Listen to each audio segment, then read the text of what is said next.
Hello everyone. तो जैसा कि हम लोग देख रहे थे MCS 011 का जून 24 का सॉल्यूशन, तो आज हम लोग देखेंगे क्वेश्चन नंबर डी। तो ये क्वेश्चन बोल रहा है find the square and cube of any given number using macro. ठीक है, तो यहाँ पे देखिए मैक्रो का यूज़ करके हम लोग को भी क्वेश्चन प्रीवियस में भी आया था। मैं बोला हूँ ना एकदम प्रीवियस से ही उठ के आता है चीज़ें। एक बार अगर आप एक क्वेश्चन देख लोगे तो आप दूसरा क्वेश्चन को खुद से भी लिख सकते हो। समझे, हल्का सा एक दो चीज़ चेंज करना है, बाकी सब कुछ सेम रहेगा। समझे, तो यहाँ पे भी देखिए हम लोग को क्या बोल रहा है, स्क्वायर और क्यूब फाइंड करना है हम लोग का। कोई भी नंबर दिया रहेगा यूजिंग मैक्रो। समझे, मैक्रो का यूज़ करके। अब देखिए क्या होता है, ये 5 मार्क्स का क्वेश्चन है। तो भाई चलो प्रोग्राम तो लिखना ही है, तो #स्टूडियो डालो। ये तो हेडर है, डाल दिए। ठीक है, अब देखिए हम लोग को मैक्रो बनाना है। मैक्रोज क्या होता है ना एग्जैक्टली, मान लीजिए कोई बड़ा फंक्शन होता है जिसमें आपको बहुत सारा काम करना होता है, तो उसके लिए आपको एक प्रॉपर फंक्शन बनाना होगा। जैसे आप इससे पहले वाला वीडियो में आप देखे थे ना, फैक्टोरियल के लिए फंक्शन बनाए थे। तो पर उसी का एक स्मॉल पार्ट होता है मैक्रो। उसमें क्या होता है कि मान लीजिए आपको कोई छोटा काम करना है, समझे, तो उसके लिए आपको पूरा फंक्शन लिखने की ज़रूरत नहीं है। आप एक मैक्रो बना के भी उसका काम कर सकते हो। समझे, तो वही होता है हम लोग को मैक्रो। यहाँ पे देखिए मैक्रो बनाने के लिए कैसे होता है, तो #डिफाइन। समझे, ये #डिफाइन देंगे। ठीक है, ये दे दिए।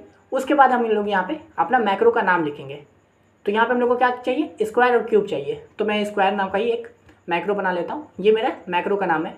अब जरूरी नहीं है कि कैपिटल में होना चाहिए, कुछ भी हो सकता है। यहाँ पे नॉर्मल लिखिए, स्क्वायर लिखिए, S लिखिए, C लिखिए, A लिखिए, B लिखिए। ये नाम है, ठीक है, अपने हिसाब से दे सकते हो। तो यहाँ पे मैंने स्क्वायर नाम का एक बनाया है। उसके अंदर देखिए मैंने एक पैरामीटर डाला है।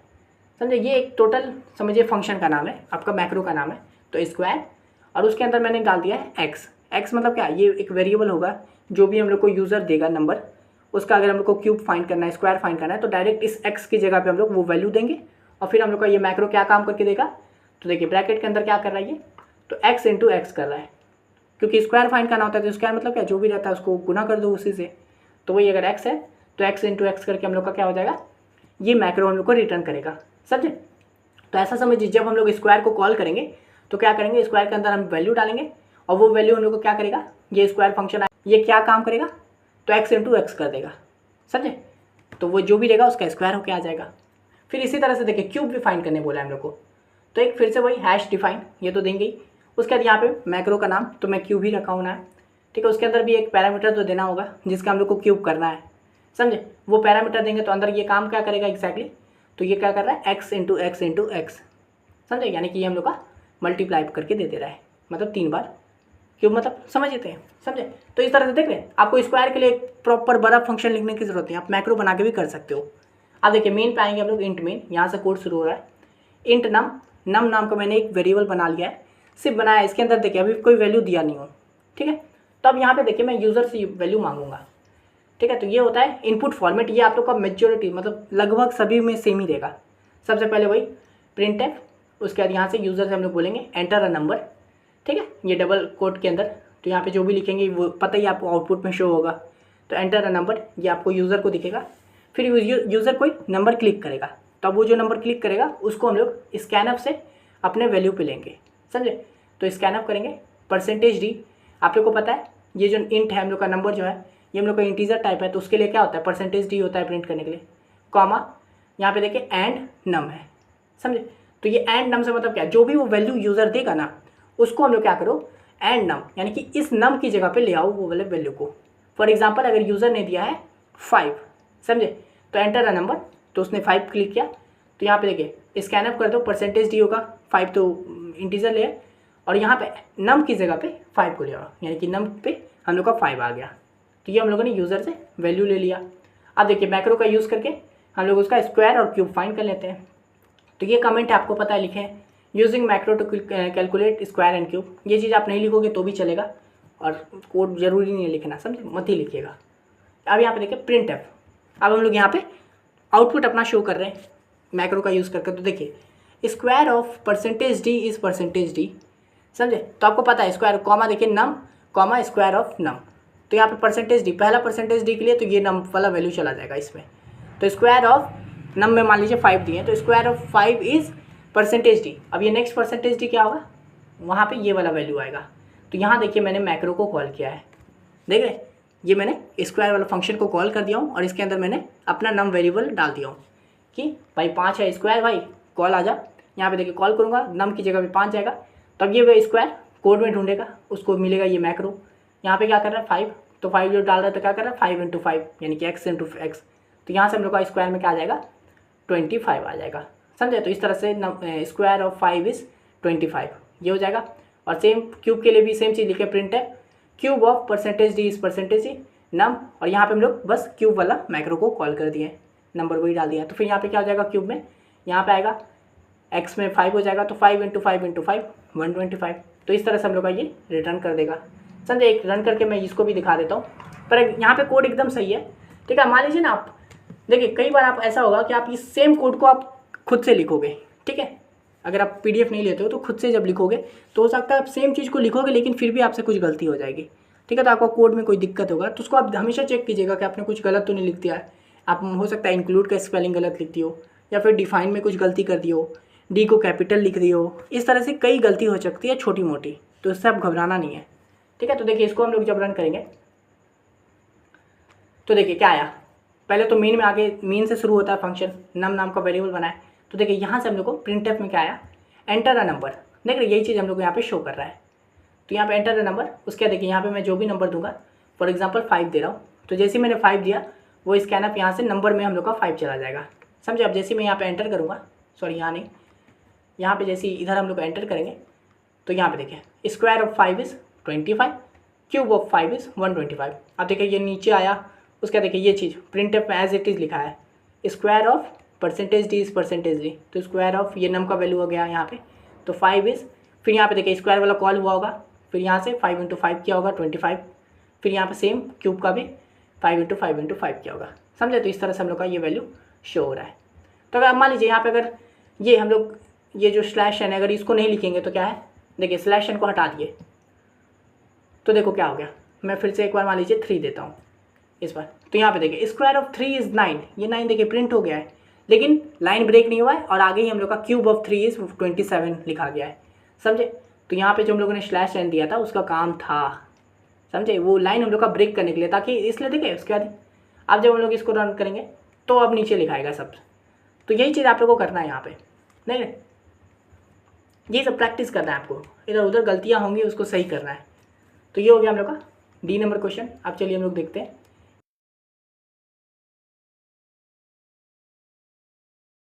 ई नंबर क्वेश्चन। तो यहाँ पे क्वेश्चन क्या बोल रहा है, define a structure, how do we declare and use the structure, explain with an example. समझे? ये स्ट्रक्चर वाला भी क्वेश्चन आ चुका है और इसमें तो प्रॉपर इस तरह का आया था कि भाई 10 स्टूडेंट है उसका वैल्यू लो उसको प्रिंट करो। समझे? यहाँ पे हम लोग को पूछा है स्ट्रक्चर क्या होता है, फिर एग्जाम्पल भी देने बोल रहा है। तो आप चाहो अगर मान लीजिए आप कोई पढ़ के नहीं किया होता तो वो डायरेक्ट उस कोड को इसमें लिखता ना तो 5 में 5 मिलता उसको। समझे? तो इसलिए बोलता हूँ प्रीवियस ईयर कीजिए। तो यहाँ पे देखिए स्ट्रक्चर क्या होता है, in C a structure is a user defined data types that allow you to group different type of variables under a single name. समझे? स्ट्रक्चर जो होता है ना वो भी आप लोग का फंक्शन की तरह होता है। फंक्शन में देखते हैं ना, सॉरी फंक्शन की तरह नहीं, एरे की तरह। एरे आप लोग जानते होंगे, एरे में क्या होता है, सेम इनपुट होता है, जैसे कि सेम डेटा टाइप का होता है। फॉर एग्जांपल अगर इंटीजर है तो आप इंटीजर का एक एरे बना सकते हो जिसके अंदर सिर्फ इंटीजर रहेगा। इंटीजर मतलब क्या, 1 2 3 4 5 समझे? तो स्ट्रक्चर भी वैसा ही होता है जिसमें बहुत सारे डेटा रह सकते हैं, लेकिन इसकी खासियत ये होती है कि इसमें आप अलग अलग डेटा टाइप को भी रख सकते हो। ज़रूरी नहीं है कि आप 1 2 3 रख रहे हो तो 1 2 3 रखना है, आप चाहो तो इंटीजर टाइप रख सकते हो, फ्लोट रख सकते हो, स्ट्रिंग रख सकते हो, कैरेक्टर रख सकते हो, सबका एक मिश्रण बना के रख सकते हो। तो बस वही देखिए यूजर डिफाइंड डेटा टाइप है जो अलाउ करता है group different type of variables under single name. ठीक है, different type of variables, data types of variables. समझे? तो वो हम लोग अलग अलग डेटा टाइप्स का वेरिएबल को एक साथ रख सकते हैं। It use for organising and managing related data items. ठीक है, ये किस लिए होता है यूजफुल, वही डेटा को ऑर्गेनाइज करने के लिए और फिर उसको अच्छे से मैनेज करने के लिए। तो यहाँ पे देखिए उसका क्या है, डिक्लेरेशन कैसे होता है। तो declaration of a structure, to declare a structure the struct keyword is used followed by the structure name and its member. समझे? तो इस डिक्लेयर कैसे होता है स्ट्रक्चर, तो स्ट्रक्ट कीवर्ड का यूज़ होता है। ठीक है, उसके बाद उसका स्ट्रक्चर का नेम होता है और फिर उसके अंदर का जितना भी मेंबर वगैरह है वो सब होता है। और ये देखिए हेयर इज़ द सिंटेक्स, तो ये हम लोग का स्ट्रक्चर का सिंटेक्स है भाई नॉर्मल। सबसे पहले तो हो गया स्ट्रक्ट, ये हम लोग का कीवर्ड है, इसी से हम लोग का स्ट्रक्चर बनता है, तो स्ट्रक्ट मैंने दे दिया। उसके बाद यहाँ पे हम लोग का क्या होगा, सिंपल स्ट्रक्चर नेम होगा, कुछ भी हो सकता है, ABCD, स्टूडेंट, एम्प्लॉय, कुछ भी। तो यहाँ पे स्ट्रक्चर नेम देंगे और उसके अंदर फिर हम लोग यहाँ पे ऑन करके ये करली ब्रैकेट ऑन करके यहाँ पे अपना जो भी उसका डेटा टाइप वगैरह है, फॉर एग्जांपल मान लीजिए आप स्टूडेंट का बना रहे हो तो स्टूडेंट का क्या होता है, नेम होता है, तो कैरेक्टर नेम होता है, फिर इंटर रोल नंबर हो गया, फ्लोट मार्क्स हो गया। तो इस तरह से आप यहाँ पे जितना भी डेटा टाइप देना है उसको दे सकते हो। तो ये हम लोग का क्या स्ट्रक्चर का हो गया नॉर्मल सिंटेक्स, समझे। अब देखिए एग्जाम्पल बोला था तो एग्जाम्पल भी देते हैं। तो भाई सी प्रोग्राम लिख रहे हैं तो हैश इंक्लूड स्टूडियो, ये तो नॉर्मल हो गया, दे दिए। अब यहाँ पे देखिए हम लोग डिफाइन है स्ट्रक्चर, ठीक है। यहाँ पे देखिए हम लोग ये स्ट्रक्चर बनाते हैं। अब ये स्ट्रक्चर को पहले हम लोग बनाना होगा कि भाई स्ट्रक्चर क्या है, क्या नाम है उसका, वो सब, और उसके अंदर क्या क्या वैल्यूज़ है, वेरिएबल्स हैं, समझे। तो यहाँ पे देखिए मैंने स्ट्रक्ट किया है और ये मेरा स्ट्रक्चर का नाम है स्टूडेंट। यहाँ पे आप नाम कुछ भी रख सकते हो लेकिन स्टूडेंट मैंने नाम रखा है, ठीक है। उसके अंदर देखिए मेरा 3 वेरिएबल है, क्या है, नेम 50, ठीक है। यानी कि एक नेम है हम लोग का, और नेम के अंदर तो आपको पता है ABCD आता है, और ABCD क्या है, कैरेक्टर है, इसलिए इसका डेटा टाइप हम लोग कैर रखे हैं, ठीक है। तो नेम हो गया, और ये 50 मतलब इसका 50 साइज़ है, एक तरह से समझिए एरे है जिसके अंदर हम लोग नाम लिख सकते हैं, पर 50 लिमिट है, ठीक है। मान लीजिए कोई बहुत नाम धमाल वाला मूवी वाला नाम नहीं लिख रहे, समझे, तो उसका 50 का हम लोगों ने साइज़ दे दिया है, नेम। उसका देखिए इंट एज नाम का भी एक वेरिएबल बनाया हूँ, और एक है फ्लोट ग्रेड मतलब उसका मार्क्स का भी एक हम लोगों ने 3 वेरिएबल बनाया है स्टूडेंट के अंदर। उसका नाम रहेगा, उसका एज रहेगा, और उसको कितना मार्क्स मिला है। अब इसका मैंने फ्लोट टाइप इसलिए रखा है, फ्लोट मतलब क्या, इंट मतलब अब डायरेक्ट एक वैल्यू आएगा 1 2 3 4 इंट के अंदर आता है, इंटीजर वैल्यू के अंदर। फ्लोट के अंदर क्या आ जाएगा 1.1, समझे। इंटीजर के अंदर यही नहीं, आप इंटीजर के अंदर वैसे नहीं लिख सकते 1.1, समझे, वो पॉइंट वाला पार्ट जो है उसको हटा देगा वो, ठीक है। एवरेज एकदम मिला जुला के उसको एक वैल्यू बना देता है, और वही फ्लोट में हम लोग जो भी होता है उसको आराम से लिख सकते हो, 1.11 कुछ भी लिख सकते हो। तो ये हम लोगों ने 3 देख रहे डिफरेंट डेटा टाइप्स हैं, एक कैरेक्टर है, एक इंट है, एक फ्लोट है, उन सब का एक मैंने स्ट्रक्चर बना दिया। अब यहाँ पे देखिए मेन पे आया हूँ। अब यहाँ पे क्या करेंगे, declare and initialise a structure variable, समझे। तो यहाँ पे देखिए हम लोग स्ट्रक्चर तो बना लिए, लेकिन अब उसके अंदर का वेरिएबल भी बनाना होगा ना, अलग अलग वेरिएबल बन सकता है एक स्ट्रक्चर के अंदर। तो यहाँ पे देखिए स्ट्रक्ट तो नाम दे दिए भाई, स्ट्रक्चर बना रहे। अब यहाँ पे देखिए मेरा जो स्ट्रक्चर का नाम है वो, तो यहाँ पे स्टूडेंट मेरा देखिए स्ट्रक्चर का नाम था, तो वो मैं लिखा हूँ। और अब इस स्टूडेंट के मतलब ये जो स्ट्रक्चर है इसके अंदर एक वेरिएबल बनाया हूँ student1 नाम का, समझे। तो यहाँ पे ये तो देना भाई सेम टू सेम ये स्ट्रक्चर का, और यहाँ पे अपना नाम हम लोग कुछ भी लिख सकते हैं, S1 S2 कुछ भी ABC। तो यहाँ पे मैंने student1 नाम रखा है मेरे वेरिएबल का स्ट्रक्चर के अंदर का, समझे, इज इक्वल टू, यहाँ पे मैंने वैल्यू दे दिया हूँ पहली, समझे। तो यहाँ पे मैंने मेरा student1 है, तो अब इसको हम लोग को स्ट्रक्चर के हिसाब से ही वैल्यू देना होगा। तो सबसे पहले देखिए नेम है, तो नेम में मैंने क्या दिया है, हिमांशी नाम दे दिया है, और इसको मैंने इसमें डबल कोट के अंदर लिखा है, तभी नाम, ये देखिए एक तरह से क्या है, ये हम लोग का कैरेक्टर टाइप है ना, तो इसलिए हम लोग यहाँ पे इसको इसके अंदर लिखेंगे हिमांशी, कॉमा। अब देखिए एज है नेक्स्ट, तो एज मैंने इसका 24 दे दिया है, फिर कॉमा, और ग्रेड है उसका, तो मार्क्स है इसका 87.5, ठीक है। फ्लोट है इसलिए हम लोग 0.5 को भी लिख पा रहे हैं, समझे। तो इसलिए मैंने ये देखिए क्या किया, स्टूडेंट जो था हम लोग का स्ट्रक्चर, उसके अंदर एक वेरिएबल बनाया हूँ student1 का, और उसके अंदर मैंने ये सब डेटा दे दिया है। अब चाहता हूँ तो मैं student2 भी बना सकता हूँ, यहाँ पे दूसरा डेटा दे दूंगा, या फिर मैं यूज़र से भी मांग सकता हूँ कि भाई यूज़र तुम नाम दे वो। और यही चीज़ मैं प्रीवियस ईयर में करवाया हूँ, जिसमें मैं यूज़र से मांगता हूँ कि आप नाम दो, समझे। तो आप यहाँ पे देख लीजिए, जब खुद से भी डिफाइन कर सकते हैं, और पीछे देख लीजिएगा जब हम लोग यूज़र से मांगते हैं printf स्कैनअप करके, समझे। तो ये हो गया। अब बस सिंपल क्या करना है, हम लोग को डिस्प्ले कर देना है, access and display the structure member, जो चीज़ यहाँ पे वही। तो डिस्प्ले करने के लिए क्या होगा, printf, देखिए कॉलन के अंदर लिख रहे हैं, तो ये तो आपको पता है एज इट लिखा आएगा। तो नेम %s, देखिए हम लोग अभी कैरेक्टर को प्रिंट करना चाह रहे हैं ना, कैरेक्टर मतलब क्या, ये पूरा एक तरह से क्या है, हिमांशी एक स्ट्रिंग है, समझे। तो स्ट्रिंग को प्रिंट करने के लिए क्या होता है, %s का यूज़ किया जाता है। जैसे %d किसके लिए, इंटीजर के लिए, तो %s स्ट्रिंग के लिए।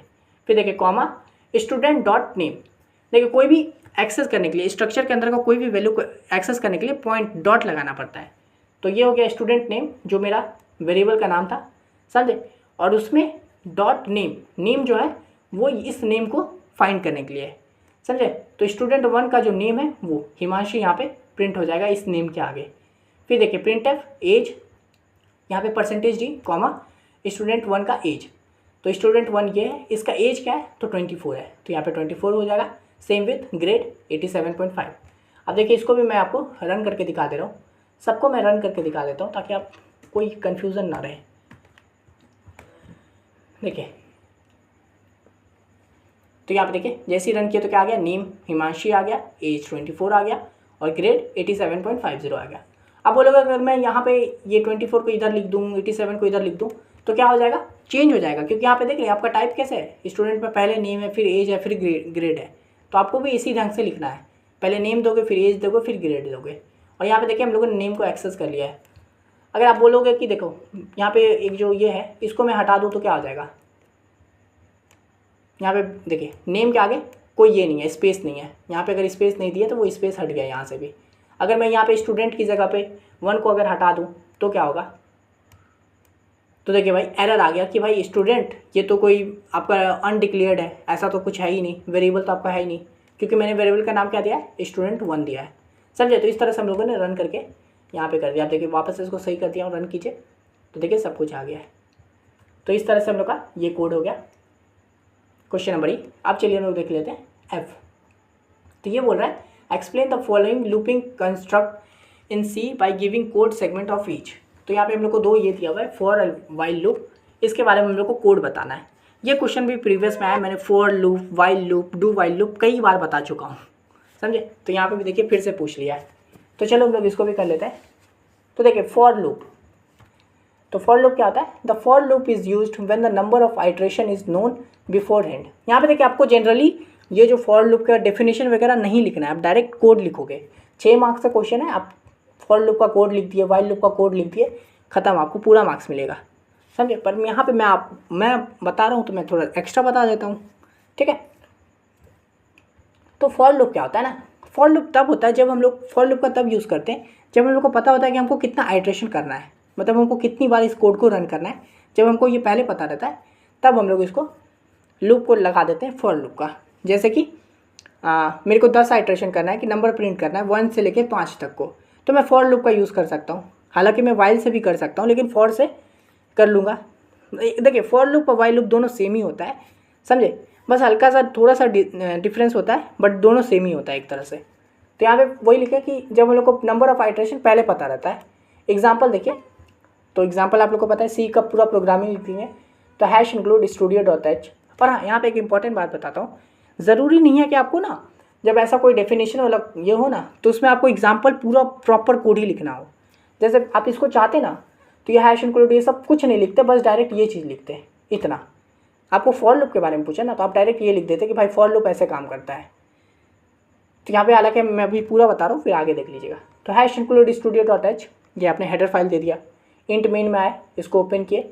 अब यहाँ पे मेन काम एक्स्ट्रा कुछ नहीं करना भाई, फॉर लूप के बारे में पूछा, फॉर लूप बताऊँगा। तो यहाँ पे देखिए मैंने फॉर लूप को चलाया हूँ, इसके अंदर मैंने आई को लिया हूँ, int I is equal to 1, 1 से स्टार्ट किया हूँ, I is less than equal to 5, 5 तक जाएगा, आई प्लस प्लस करो और बस क्या करो, इसके अंदर कुछ नहीं करना है, बस प्रिंट एफ कर दो, प्रिंट कर दो क्या, %d, आई, यानी कि आई का वैल्यू जो है उसको प्रिंट कर दो, यानी कि %d में आई का वैल्यू आ जाएगा।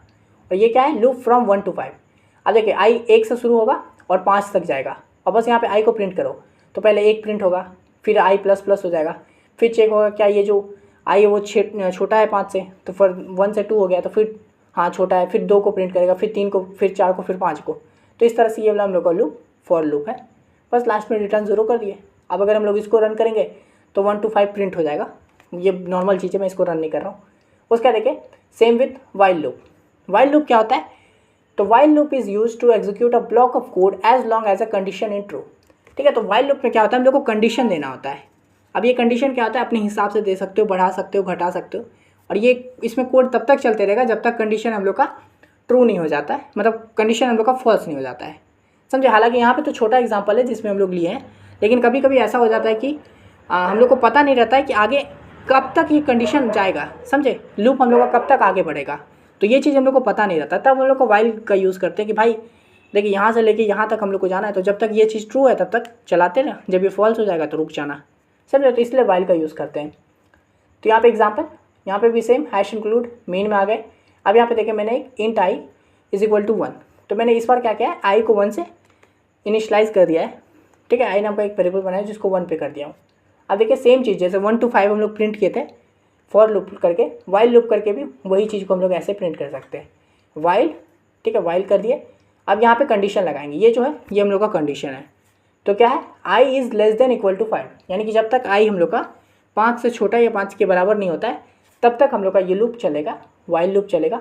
और इसके अंदर हम लोग क्या कर रहे हैं, तो इसके अंदर हम लोग कर रहे हैं प्रिंट एफ, वही %d कॉमा आई, यानी कि आई को प्रिंट कर दे रहा हूँ और फिर साथ में यहाँ पे आई को बढ़ा भी रहा हूँ, क्योंकि आई को बढ़ाना भी पड़ेगा ना, वरना अगर मान लीजिए मैं सिर्फ यहाँ पे आई को प्रिंट करते रहूँगा तब तो ये आगे लूप तो आगे बढ़ेगा ही नहीं, है ना। आई तो 1 ही रहेगा, क्योंकि मैंने स्टार्टिंग में आई को 1 सेट करके रखा है, तो सिर्फ 1 ही 1 होते रहेगा, समझे। तो इसलिए हम लोग यहाँ पे आई को बढ़ाएंगे भी साथ में, तो आई प्लस प्लस करेंगे। तो यहाँ पे देखिए फिर 1 से शुरू होगा, आई क्या 1 से छोटा, 1 5 से छोटा है, हाँ है, तो आई को प्रिंट कर दो तो 1 प्रिंट हो गया। फिर आई को बढ़ा दो प्लस प्लस, तो आई अब क्या हो गया 2 हो गया। फिर चेक करेगा क्या 2 5 से छोटा है, 2 को प्रिंट कर दो, फिर 2 को बढ़ा दो 3 हो गया, फिर चेक करेगा, समझे। तो इस तरह से ये पूरा कोड रन होते जाएगा। चलिए मैं इसको भी रन करके दिखाई देता हूँ, इतना कर दिया हूँ तो ये सब भी देख ही लो आप लोग। देखिए इसको हम लोग करेंगे तो ये देखिए 1 2 3 4 5 प्रिंट हो गया, समझे। अब देखिए यहाँ पे %d क्या आगे मैंने यहाँ पे ये लगाया था, अगर इसको हटा देता हूँ तो स्पेस को, तो देखिए 1 2 3 4 5 एज इट इज़। अगर मैं यहाँ पे इसको 2 3 4 ऐसे 2 3 दे दिया हूँ तो देखिए इसके बीच में भी गैप एकदम उतना ही आ गया है। सेम भी देखिए इसको भी मैं रन कर ही देता हूँ, फॉर लूप को भी।